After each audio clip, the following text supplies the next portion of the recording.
You were never supposed to find this video, not yet, because once you hear what the Kybalion really reveals, you can't unhear it.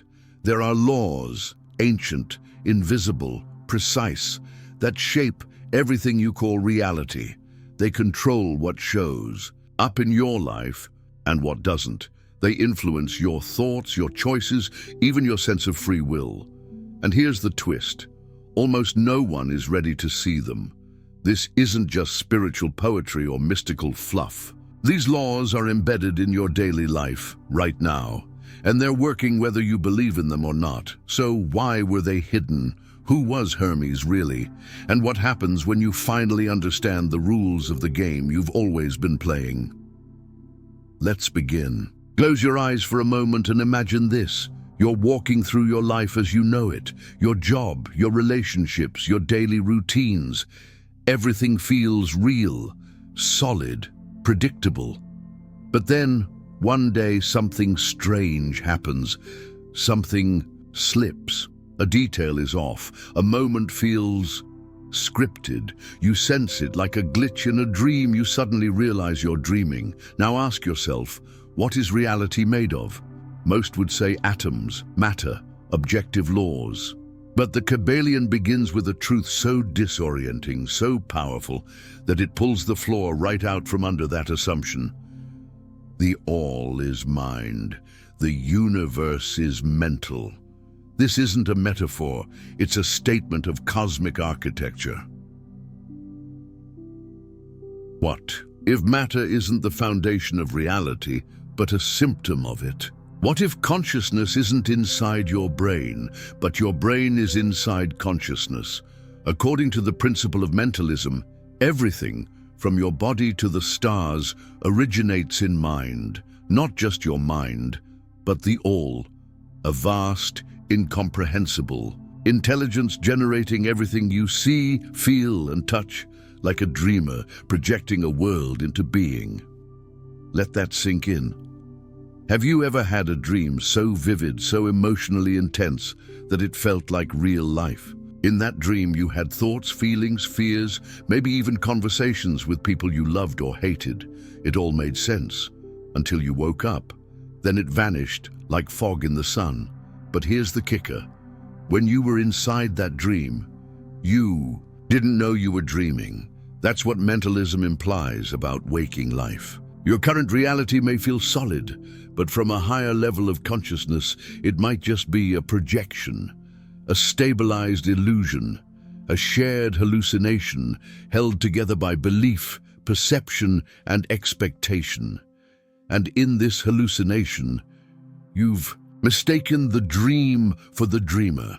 Let's make this practical. Mentalism doesn't just mean the universe is in your head. It means that your thoughts are causal. Your belief systems act as tuning forks, vibrating with frequencies that shape what you perceive, attract, and experience. Have you ever had a day where everything seemed to go wrong the moment you woke? Up in a bad mood? That wasn't just bad luck, that was resonance. That was mental frequency creating material pattern. You weren't just observing the world, you were participating in generating it. And here's where it gets uncomfortable. If thought creates structure, then what have your repeated thoughts been building? A life of freedom or a prison made of invisible walls? You might be wondering, okay, but is this just esoteric fluff? Not entirely. In quantum physics, there's a phenomenon called the observer effect. It shows that the act of observing a quantum particle actually changes its behavior, collapsing its potential into reality. Without observation, matter remains undefined, a cloud of probabilities. So what defines it? Conscious attention. Science has yet to explain why observation affects matter, but the Kybalion whispered it over a century ago. The universe is mental, and ancient wisdom from other cultures agrees. In Hinduism, the world is Maya, an illusion created by cosmic mind. In Buddhism, reality is shaped by perception and karma. In Gnostic texts, the physical world is a dream projected by higher spiritual realms. Different languages, Same fundamental insight. Mind precedes matter. Imagine a movie projector. Whatever film is inside, it gets cast onto the screen. You can yell at the screen, cry, beg it to change, but nothing will shift until you change the real inside. Now imagine that your beliefs, emotions, and identity are that real. Mentalism teaches that reality reflects back the frequency of the internal projector. If you believe the world is dangerous, you'll interpret every signal as a threat. If you believe you're unworthy, you'll unconsciously push away people or opportunities that contradict that belief. If you believe life is abundant and alive, you'll notice synchronicities others miss entirely. In every case, the world responds, not to what you want, but to what you are mentally attuned to. Here's the terrifying part. Most people aren't aware they're doing this. They don't know their thoughts are seeds. They walk through life planting fear, scarcity, resentment, and then are surprised when the harvest reflects those exact frequencies. Mentalism isn't just empowering, it's demanding. Because once you understand that your inner state is directly influencing your outer world, you can't escape responsibility. You can't blame fate, you can't blame others, and you definitely can't pretend you're just a passive observer in the great cosmic theater. Here's where the paradox kicks. And if reality is a projection of mind, whose mind is projecting it? Is it your personal mind, or are you a fragment of something much vaster? The Kybalion refers to the All, a kind of infinite, self-aware intelligence beyond name or form. Not a god in the traditional sense, but a conscious field from which all things emerge. You are not the All, but you are in the All, and the All is in you. It's like a fractal, the whole pattern echoed in every part. Your thoughts, then, are not isolated. They ripple into the fabric of the greater mind, shaping reality not just for you, but through you, which leads us to a haunting question. What kind of universe are you helping to imagine into being? Why do some people hear the truths of the Kybalion and feel their soul ignite, while others dismiss it instantly as nonsense? Why do some experience déjà vu, synchronicities, or dreamlike patterns and sense something deeper beneath reality, while others keep walking through life as if nothing's happening? The answer is hidden in this cryptic Hermetic phrase: the lips of wisdom are closed, except to the ears of understanding. On the surface, it sounds elitist, as if knowledge is being gatekept by some invisible priesthood. But it's not about exclusion. It's about readiness. You can't force someone to awaken. Just like you can't open a rosebud with your fingers, it has to open on its own, from the inside, when the time is right. Think of your mind as a radio. If you're tuned to 88.5 FM, you won't hear what's playing on 102.7, even though the signal is there, all around you. Hermetic wisdom is the same. The laws of the universe are always broadcasting. They don't hide out of spite. They hide because you're not tuned in yet. And sometimes tuning in requires breakdown, an identity crisis, a deep loss, a sudden insight that shatters the illusion of control. That's why you often meet Hermetic wisdom not through a book, but through initiation by chaos. You lose your job. You watch someone you love slip away. You experience a moment so unexplainable, so synchronistic, it forces you to question the nature of everything. And in that moment, the veil thins. You start seeing patterns where others see coincidence. You start feeling meanings that can't be explained, only intuited. That's the sign. You've reached the ears of understanding. In ancient times, sacred truths were never handed out freely. They were encrypted, guarded in mystery schools, wrapped in symbols and allegories. Why? Because knowledge, without wisdom, is dangerous. Imagine handing the nuclear codes to someone with no emotional maturity, or giving a loaded weapon to a child. That's how Hermeticists viewed uninitiated minds. They didn't underestimate people. They understood the power of this information. If mentalism is true, if thought creates reality, then imagine what happens when someone who's ruled by fear, greed, or ego learns how to bend reality to their will. It becomes sorcery, manipulation, control. That's why the ancient teachers demanded readiness of soul, not just intellect. Because real understanding isn't mental, it's experiential. You don't learn these laws, you become them. Ever wonder why the Kybalion is so metaphorical? Why it says the all instead of God?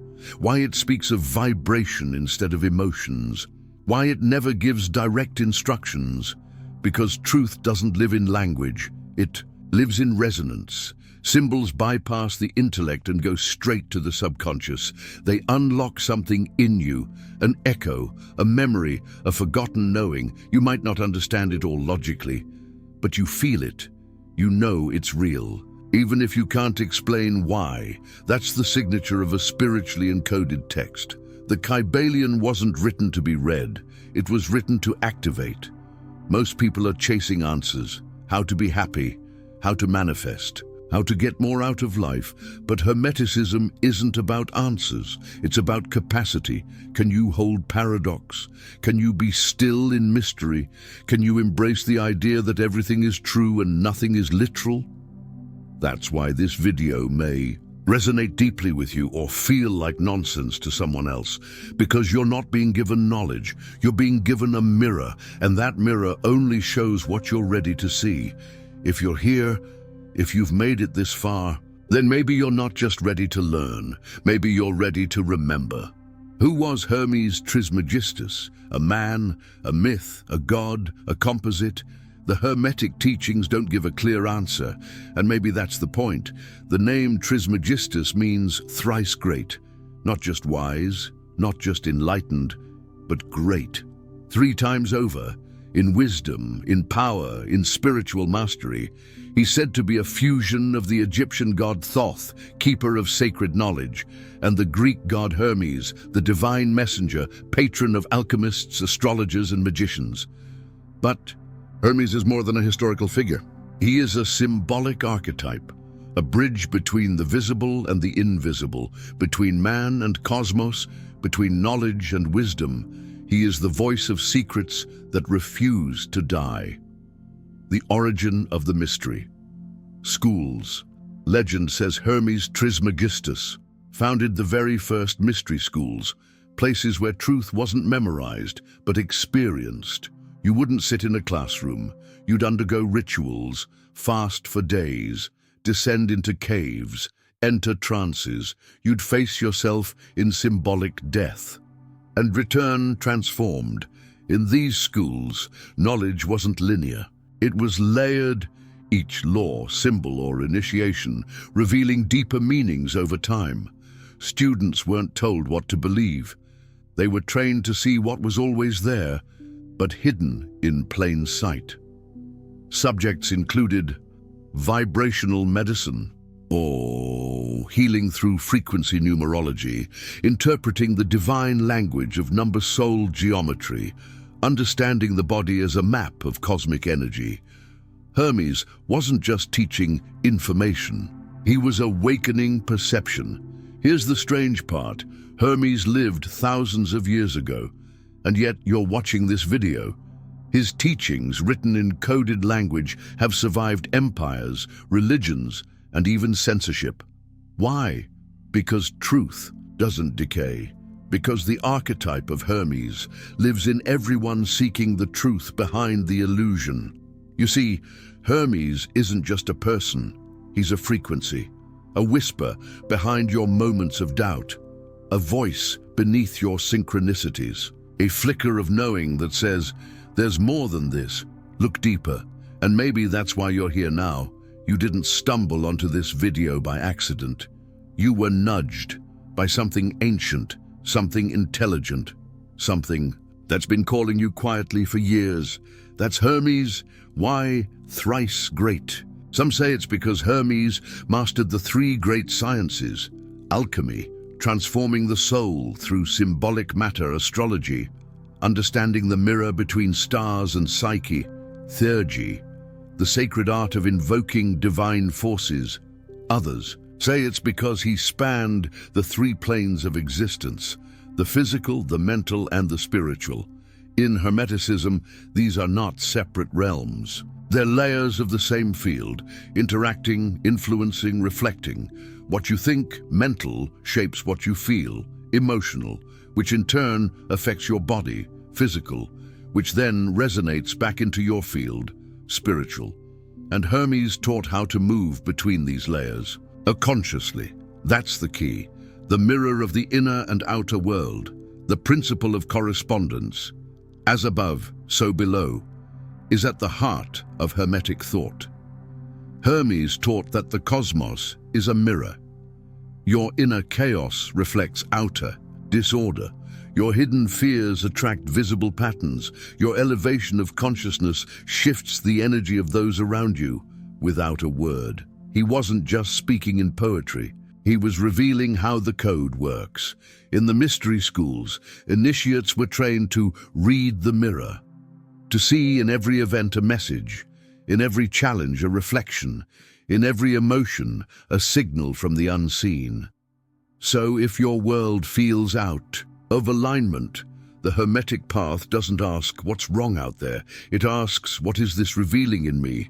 And that one question can change your life. Long before modern science spoke of the quantum field, long before psychology explored the unconscious, Hermes was already teaching that mind is the matrix of matter, symbols are the language of the soul, energy is intention in motion. He was, in a way, the first reality hacker, someone who decoded the structure behind what we call real. But he didn't just do it for power, he did it for liberation. Because if you're bound by illusion, you're not truly alive. You're just acting out a role in someone else's script. Hermes came to offer you the pen. Let's start with a disturbing idea. You are not experiencing reality. You are experiencing your expectations, not your conscious desires, not your to-do list or vision board, but the invisible script you carry underneath it all, shaped by beliefs, traumas, conditioning, and the deep emotional vibrations you don't even realize you're emitting. This is the principle of vibration. Nothing rests, everything moves, everything vibrates. Everything in existence, your thoughts, your emotions, your body, your environment, is in a constant state of vibration, and that vibration is magnetic. It pulls reality into form around it, like iron shavings swirling to meet a magnet. This is why two people can walk into the same room and have completely different experiences. One sees opportunity, the other sees danger. Both are right, because both are projecting their internal frequency outward. Most people think beliefs are mental ideas. They're not. Beliefs are frequency emitters. They generate a field around you, subtle, energetic, but powerful. Think of it like this.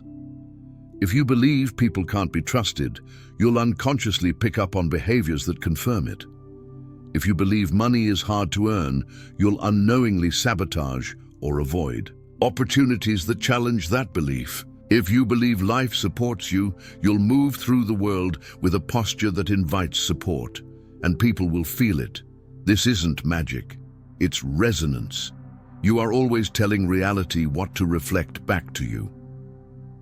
Thoughts are powerful, but emotions are what charge those thoughts with creative force. Have you ever noticed that the more emotional energy you put into a fear, the more likely it seems to manifest? That's not superstition, it's physics. Emotion is energy in motion. It gives vibration strength, clarity, direction. It's like increasing the voltage on a signal. Your intentions reach farther, and reality responds more quickly. So if you walk through life with resentment in your chest, even if your mouth is smiling affirmations, your dominant vibration is still shaping your reality. This is why Hermetic wisdom demands inner integrity. You can't fake your frequency. Here's where it gets even deeper. Most people's core vibration wasn't chosen, it was inherited. From family, from culture, from trauma, from media. You didn't sit down at age 5 and say, "I choose to believe life is a struggle." But the message was absorbed and the frequency was set. Now that belief is running in the background, writing your stories, attracting your relationships, shaping your decisions. The worst part, you think it's normal. You think it's reality. You don't realize you're just watching the echo of a vibration you never questioned. That's why the Hermetic path is radical. It says you must become the observer of your own frequency, not to judge it, but to shift it. Here's the good news. Your vibration is not static.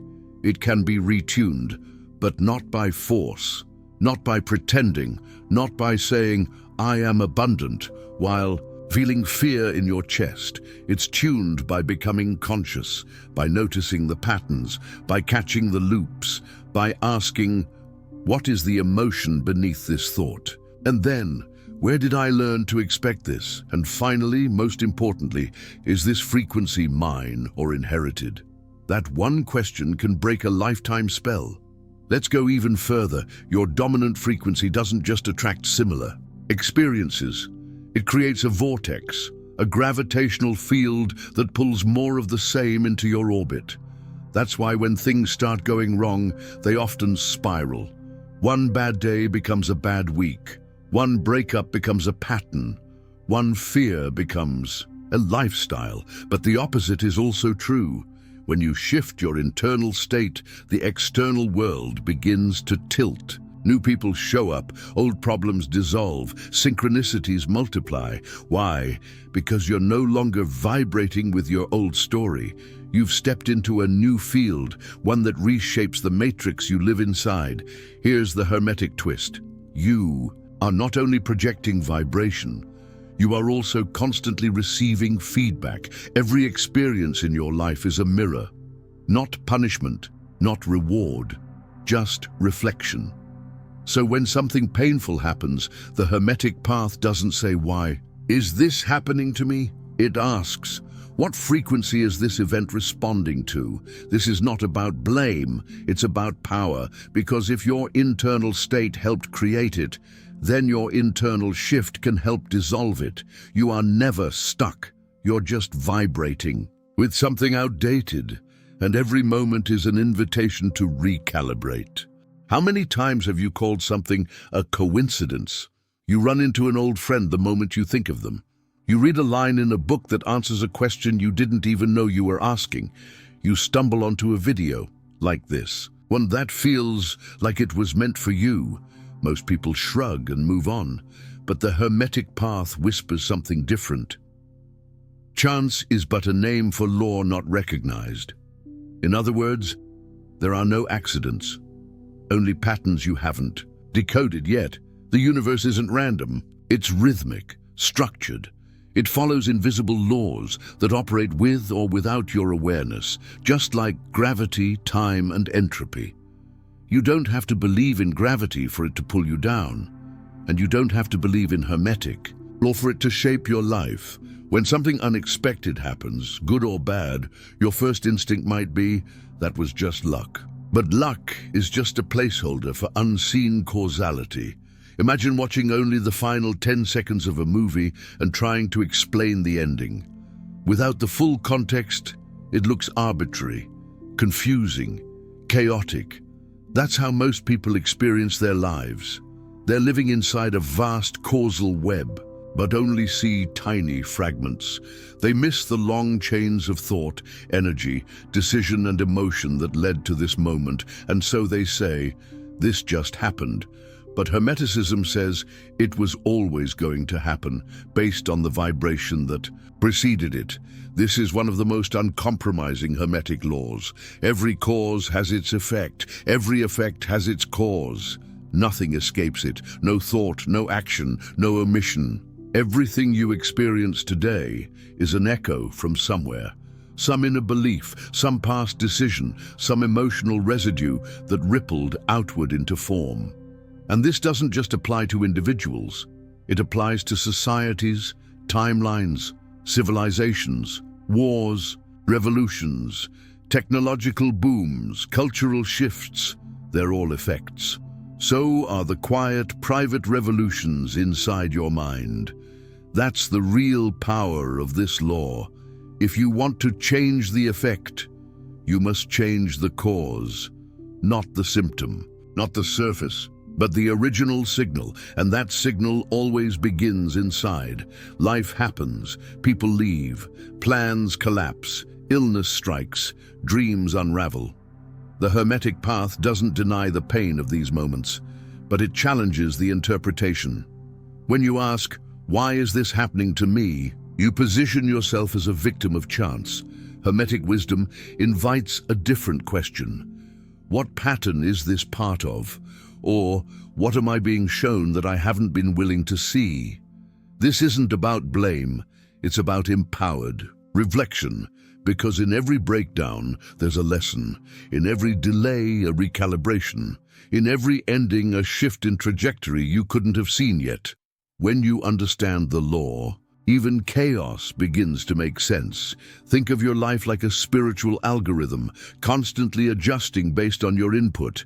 Your thoughts are data, your emotions are the weightings, your actions are the code, your environment is the feedback loop.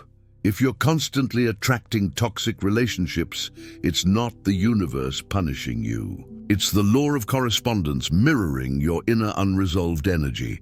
If you keep missing opportunities, it's not bad luck. It's the law of cause and effect, delivering outcomes based on a belief that says, "I'm not ready." When you change the input, the algorithm rewrites the path. Signs, synchronicities, and messages. You've probably experienced moments where the universe seemed to be speaking to you. A song that plays at the perfect time. A symbol that repeats in your dreams and waking life. A conversation overheard that answers a private question. These aren't hallucinations. They're resonant feedback from a lawful system responding to your internal state. Hermes would say, "You are a node in the network of the all, and when your vibration shifts, the field around you reconfigures in real time." That's why awareness is so important. The signs have always been there, but you only notice them when your eyes, your inner ears, are finally open. The universe may appear random, but that's because you're seeing the tapestry from the backside. From this angle, it looks like tangled threads, frustrations, delays, strange twists, collapsing structures. But flip the tapestry around, and the image becomes clear. There's a design. You don't have to fully understand it to trust it, but the more you observe these laws in action, the more the design begins to reveal itself, and you realize you're not being tested, you're not being punished, you're being refined. The law of cause and effect is not a cosmic judge, it's a mirror, and in that mirror is the map to your evolution. You've just been given a glimpse into a hidden architecture, not of religion, not of philosophy, but of reality itself. Mentalism, vibration, cause and effect. These aren't just ideas to study, they're forces you're already entangled in, whether you realize it or not. And now you face a choice. Do you walk away from this video and call it interesting? Or do you look deeper at your thoughts, your beliefs, your expectations, and begin asking the one question that can shift everything? What law is shaping my life right now without my awareness? Because once you see the machine behind the curtain, you can't pretend it isn't there. You can't go back to thinking you're just a passenger on this ride.